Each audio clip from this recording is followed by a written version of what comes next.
Chapter 38 of Oliver Twist by Charles Dickens. This recording is in the public domain. Recording by Tig Hines.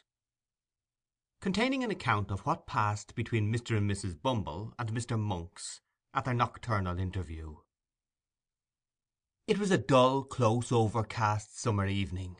The clouds, which had been threatening all day, spread out in a dense and sluggish mass of vapour, already yielded large drops of rain, and seemed to presage a violent thunderstorm, when Mr. and Mrs. Bumble, turning out of the main street of the town, directed their course towards a scattered little colony of ruinous houses, distant from it some mile and a half or thereabouts, and erected on a low unwholesome swamp bordering upon the river. They were both wrapped in old and shabby outer garments, which might perhaps serve the double purpose of protecting their persons from the rain, and sheltering them from observation. The husband carried a lantern, from which, however, no light yet shone, and trudged on a few paces in front, as though, the way being dirty, to give his wife the benefit of treading in his heavy footprints. They went on in profound silence. Every now and then Mr. Bumble relaxed his pace, and turned his head as if to make sure that his helpmate was following. Then, discovering that she was close at his heels, he mended his rate of walking, and proceeded at a considerable increase of speed towards the place of destination. It was far from being a place of doubtful character, for it had long been known as the residence of none but low ruffians, who, under various pretences of living by their labour, subsisted chiefly on plunder and crime. It was a collection of mere hovels, some hastily built with loose bricks, others of old worm-eaten ship-timber, jumbled together without any attempt at order or arrangement, and planted for the most part within a few feet of the river's bank. A few leaky boats drawn up on the mud and made fast to the dwarf wall which skirted it, and here and there an oar or coil of rope, appeared at first to indicate that the inhabitants of these miserable cottages pursued some avocation on the river, but a glance at the shattered and useless condition of the articles thus displayed would have led a passer-by without much difficulty to the conjecture that they were disposed there rather for the preservation of appearances than with any view to their actually being employed. In the heart of this cluster of huts, and skirting the river, which its upper stories overhung, stood a large building, formerly used as a manufactory of some kind. It had in its day probably furnished employment to the inhabitants of the surrounding tenements, but it had long since gone to ruin. The rat, the worm, and the action of the damp had weakened and rotted the piles on which it stood, and a considerable portion of the building had already sunk down into the water, while the remainder, tottering and bending over the dark stream, seemed to wait a favourable opportunity of following its old companion, and involving itself in the same fate. It was before this ruinous building that the worthy couple paused, as the first peal of distant thunder reverberated in the air, and the rain commenced pouring violently down. "The place should be somewhere here," said Bumble, consulting a scrap of paper in his hand. "Hallo there!" cried a voice from above. Following the sound, Mr. Bumble raised his head, and descried a man looking out of a door, breast high, on the second story. "Stand still a minute," cried the voice. "I'll be with you directly." With which the head disappeared, and the door closed. "Is that the man?" asked Mr. Bumble's good lady. Mr. Bumble nodded in the affirmative. "Then mind what I told you," said the matron, "and be careful to say as little as you can, or you'll betray us at once." Mr. Bumble, who had eyed the building with very rueful looks, was apparently about to express some doubts relative to the advisability of proceeding any further with the enterprise just then, when he was prevented by the appearance of Monks, who opened the small door near which they stood, and beckoned them inwards. "Come in," he cried impatiently, stamping his foot on the ground. "Don't keep me here." The woman, who had hesitated at first, walked boldly in, without any other invitation. Mr. Bumble, who was ashamed or afraid to lag behind, followed, obviously very ill at ease, and with scarcely any of that remarkable dignity which was usually his chief characteristic. "What the devil made you stand there lingering in the wet?" said Monks, turning round, and addressing Bumble, after he had bolted the door behind them. We were only cooling ourselves," stammered Mr. Bumble, looking apprehensively about him. "Cooling yourselves?" retorted Monks. "Not all the rain that ever fell, or ever will fall, will put as much of hell-fires out as a man can carry about with him. You won't cool yourself so easily, don't think it." With this agreeable speech Monks turned short upon the matron, and bent his gaze upon her, till even she, who was not easily cowed, was fain to withdraw her eyes and turn them towards the ground.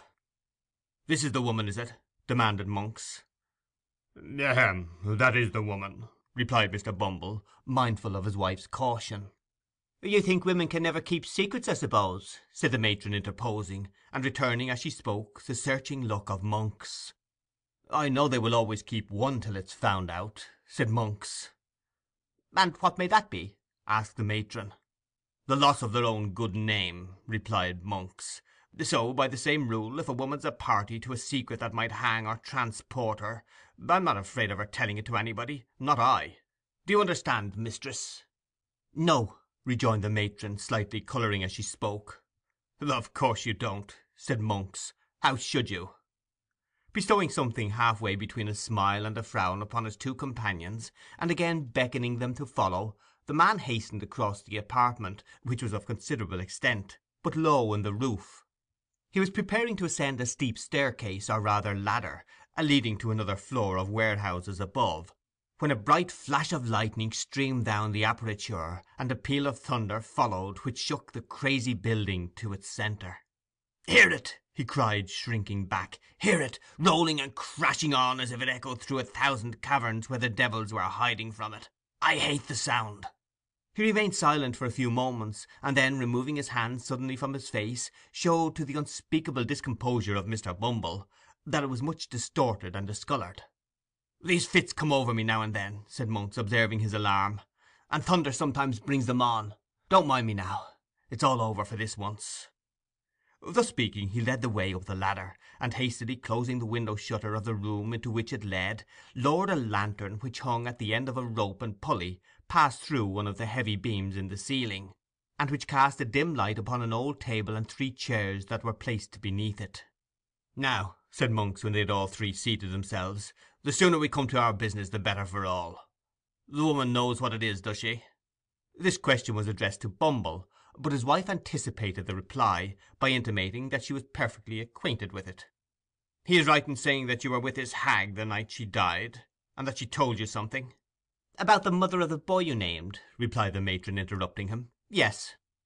"The first question is, of what nature was her communication?" said Monks. "That's the second," observed the woman with much deliberation. "The first is, what may the communication be worth?" "Who the devil can tell that, without knowing what kind it is?" asked Monks.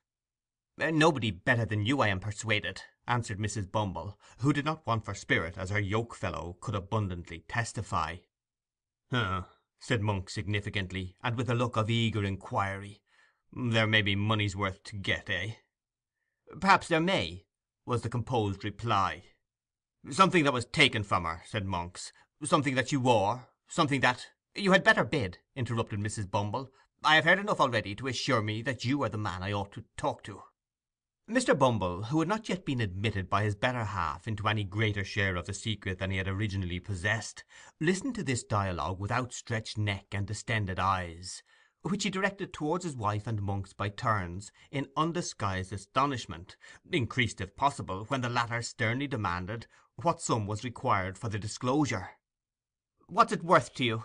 asked the woman, as collectedly as before. "It may be nothing, it may be £20," replied Monks. "Speak out, and let me know which." "Add £5 to the sum you have named. Give me £25 in gold," said the woman, "and I'll tell you all I know. Not before." "£25!" exclaimed Monks, drawing back. "I spoke as plainly as I could," replied Mrs. Bumble. "It's not a large sum either."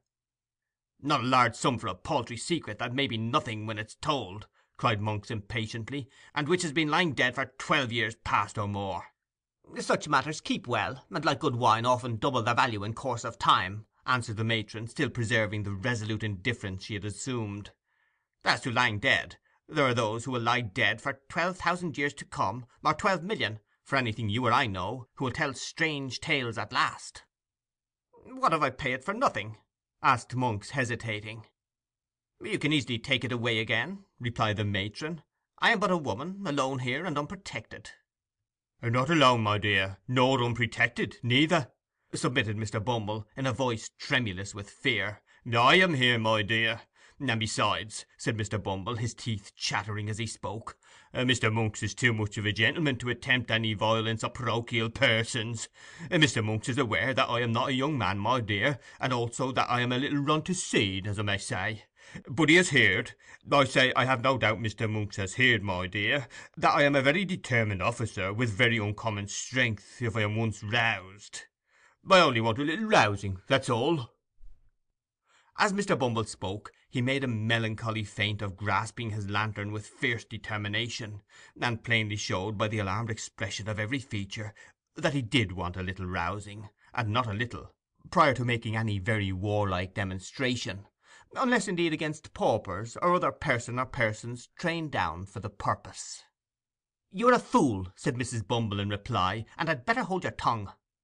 "He had better have it cut out before he came, if he can't speak in a lower tone," said Monks grimly. "So he's your husband, eh?" "He, my husband?" tittered the matron, parrying the question. "I thought as much when you came in," rejoined Monks, remarking the angry glance which the lady darted at her spouse as she spoke. "So much the better. I have less hesitation in dealing with two people when I find there's only one will between them. I'm in earnest. See here." He thrust his hand into a side pocket, and producing a canvas bag, told out 25 sovereigns on the table, and pushed them over to the woman. "Now," he said, "gather them up, and when this cursed peal of thunder, which I feel is coming up to break over the house-top, is gone, let's hear your story." The thunder, which seemed in fact much nearer, and to shiver and break almost over their heads, having subsided, Monks, raising his face from the table, bent forward to listen to what the woman should say. The faces of the three nearly touched, as the two men leant over the small table in their eagerness to hear, and the woman also leant forward to render her whisper audible.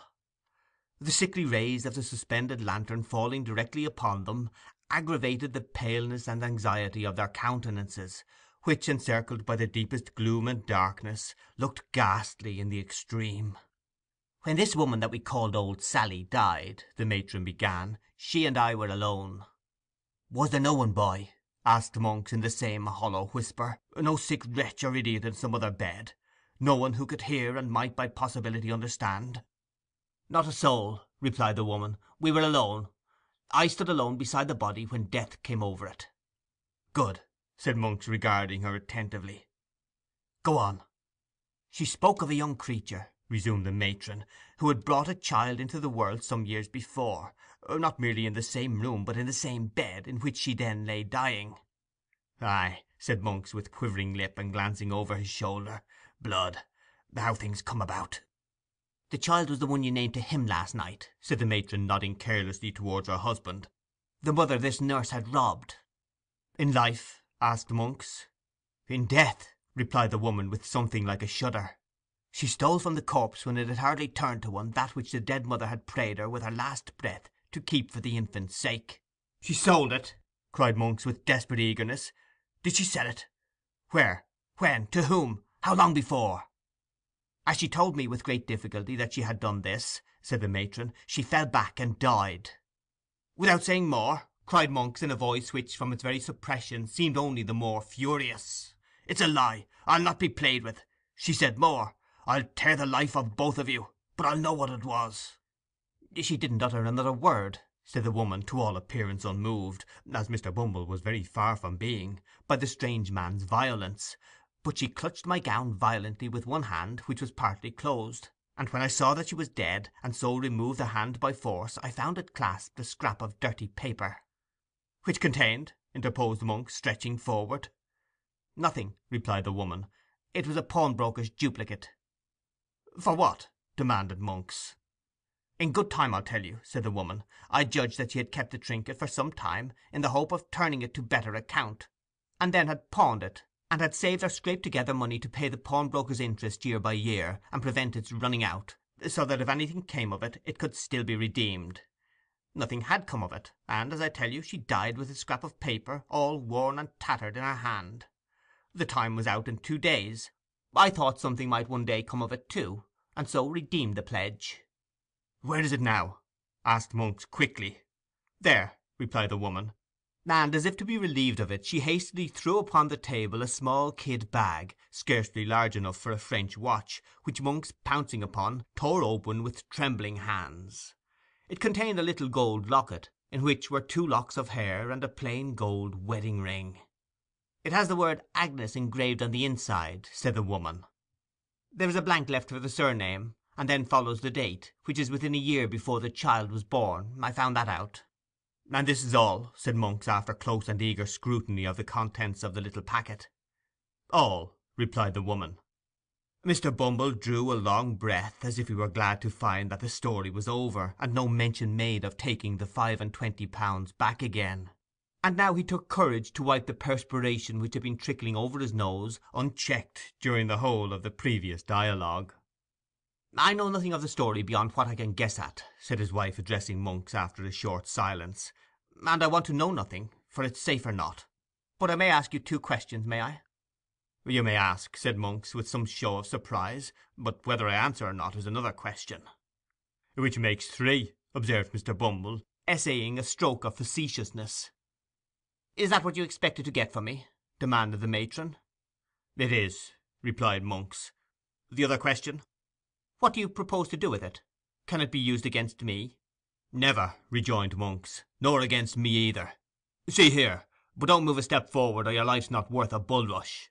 With these words he suddenly wheeled the table aside, and pulling an iron ring in the boarding, threw back a large trap-door, which opened close at Mr. Bumble's feet, and caused that gentleman to retire several paces backward, with great precipitation. "Look down," said Monks, lowering the lantern into the gulf. "Don't fear me. I could have let you down quietly enough when you were seated over it, if that had been my game." Thus encouraged, the matron drew near to the brink, and even Mr. Bumble himself, impelled by curiosity, ventured to do the same. The turbid water, swollen by the heavy rain, was rushing rapidly on below, and all other sounds were lost in the noise of its plashing and eddying against the green and slimy piles. There had once been a water-mill beneath. The tide, foaming and chafing round the few rotten stakes and fragments of machinery that yet remained, seemed to dart onward with a new impulse when freed from the obstacles which had unavailingly attempted to stem its headlong course. "If you flung a man's body down there, where would it be to-morrow morning?" said Monks, swinging the lantern to and fro in the dark well. 12 miles down the river, and cut to pieces besides," replied Bumble, recoiling at the thought. Monks drew the little packet from his breast, where he had hurriedly thrust it, and tying it to a leaden weight, which had formed a part of some pulley and was lying on the floor, dropped it into the stream.